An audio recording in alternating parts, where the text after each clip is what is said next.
Alrighty, I got a cool one to show you here. Just figured while it was in here I'd do a quick walkthrough on it and just kind of show you what it is.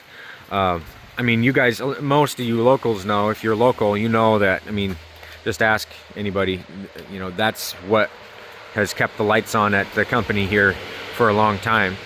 And it's one step up from our Yukon. You know, this is a Yukon, it's much smaller, it fits on the truck, it's not as tall. And then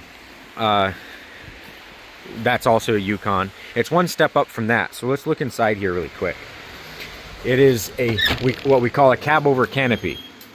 There are some other companies that have kind of stepped over and gotten into this market now, where they're actually building a camper or a topper or something like this size that sets on the bed rails rather than like a slide-in in the bed. We've been building these probably back to the late 70s. You know, we originally only used to build this kind of classic topper for the backs of trucks, and then in the late 70s he started building these little ones like this, like the Yukon here, and then it just kind of morphed. This thing is just simply a little tiny topper. We used to call it our cabinet canopy because the portion up there over the cab is simply a cabinet. That's all it is. But and I'll do a walkthrough video on this separately, but this is just going on a tiny truck. But yeah, this was really common. We've just recently named it the Yukon, but this was it. I mean, he started building these in the 80s, and man, that is just kind of the iconic cash camper setup. So yeah, here's what it is. This is a double door. This guy's got a little step on here. It's a double door canopy, right? This is on an 8-foot bed, and it just bolts to the bed rails of the truck. That's it, just to the bed rails.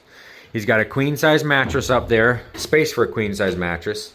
He built these shelves in for himself. Oftentimes, most of these, this is a 6.5-foot ceiling, but most of these have a counter right here with propane and a furnace and a little sink with a jerry can and maybe a stove, little drawer, basic stuff like that. That's the most common cabover canopy, with a overhead bunk on this side, and then people will put bunks here and up there, right? They'll put like a 30-inch here and then a 30-inch up there, so you can sleep 1, 2, 3, 4, and then maybe 5. Maybe someone sleeps on the floor and gets stepped on all the time. But that's kind of just the cash camper cabover canopy, right? But this one, he is a contractor and needed to be able to have all his gear in here. If I remember correctly, this one's 2 years old. It's a 2023. If I remember correctly, he wanted that so he could run tools in here or something like that. I forget. And get out of the rain. But so we built these for him, and he just puts, and then we sent him with a bar. He just puts a bar on here, and then he sets his ladder on top of that, or some lumber or wood or whatever he uses and does, or trim or something like that. And then he has his 15-foot ladder in here set up there, and then he straps it down into the D-rings, right?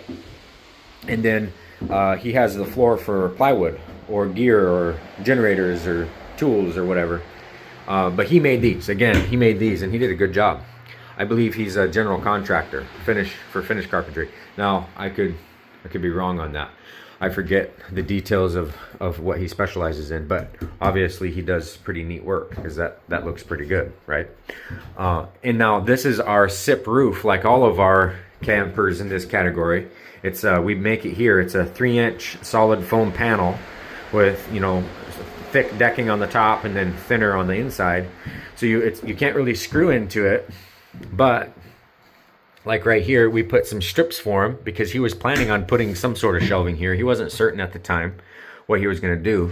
And so we put some strips of 1/2-inch plywood dadoed into the ceiling here before we did the final bonding process. And we do that kind of stuff for folks a lot. If they're not certain and they want to mount to the roof or something, we do that for them quite a bit. So yeah, looks like he went ahead and utilized them. But that's a queen size mattress up there, and then nice large windows here.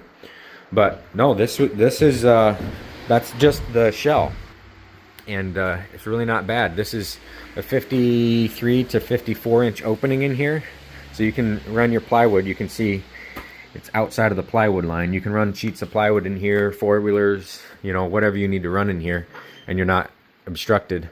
But at least, you know, you're out of this weather. You know, all the, you can see this is actually some of my favorite weather. It's classic Alaska, late July, mid-August weather. It's just misty, mildly raining. Like you can see the water coming off of here, dripping. Yeah, I like it. I love this weather. You can get a full breath of air. Nice and clean. Anyway, that's a side trail. But there you go, guys. That's a 8-foot cabover canopy. And then right here, he didn't want to drop all the money on the roto packs, so we found this product. I forget what the name of it is, but literally he's got these little plates on here, and he takes these off when he's ready to put those on if he's going to use them or something.